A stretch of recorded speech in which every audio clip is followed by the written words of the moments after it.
With week 4's readings, we make a non-trivial shift in our perspective of innovation. Until now, we've been examining ways in which innovation can be encouraged, shaped, and directed. But now it's time to consider how innovation itself can become a guiding force, how innovation can do the encouraging, the shaping, and the guiding. This is what you should understand by the phrase innovation as governance. Langdon Winter's book, The Whale and the Reactor, is an elegant and lyrical collection of essays on this very phenomenon. But don't let its melodious style fool you. It's a hard-hitting critique not only of modern understandings of what it means to rely so heavily on technological innovations, but also a stringent critique of the societal reluctance to even hearing substantive criticisms of technologies. Winter's central notion that technological innovation is often political in effect and impact is diametrically opposed to the common idea that technologies are neutral. You've probably heard the latter idea expressed in phrases like, "A hammer can be used to hit a nail or crack a skull. The choice is the user's."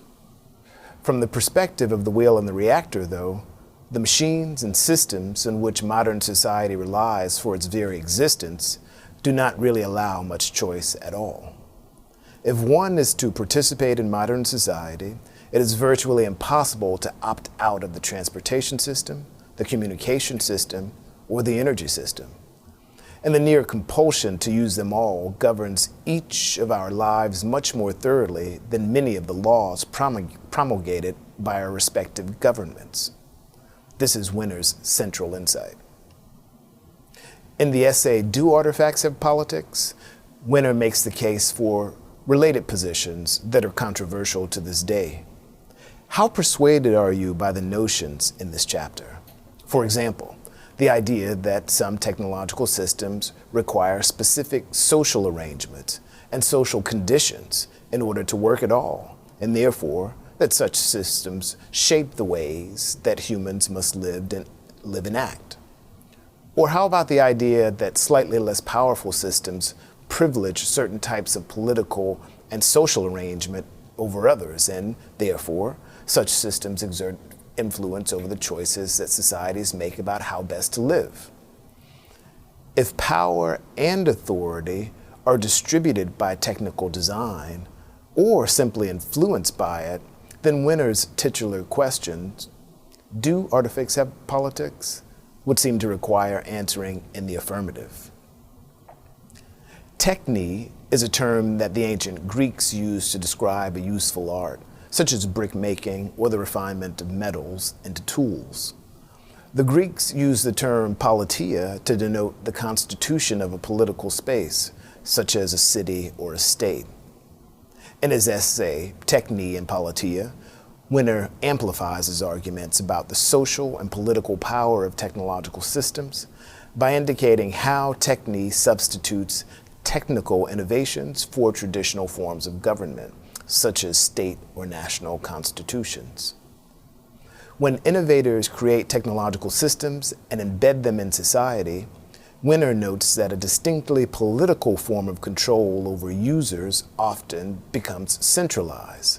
Larger groups of people are necessarily coordinated in order to operate, maintain, and simply use the innovation. Authority tends to express itself through hierarchical structures, say in the form of corporate organizational schemes.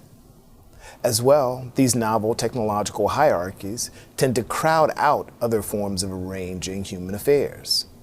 And, ironically, these new technological and social arrangements often wind up controlling the very organizations and entities and forces that were established to control the innovations in the first place.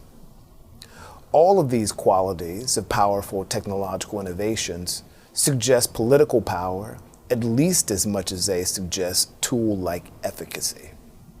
This is what Winter means when he uses the term regimes of instrumentality, and when he characterizes such regimes as serious challenges to democratic society. If large-scale technical innovations, such as the systems that underpin Uber Amazon, various forms of online banking, or iPhones are powerful forms of arranging human affairs and practically controlling how each of us can move through the world. Might it make sense to exercise more societal control over such systems? This is a serious, timely question that you should ponder, discuss, and debate.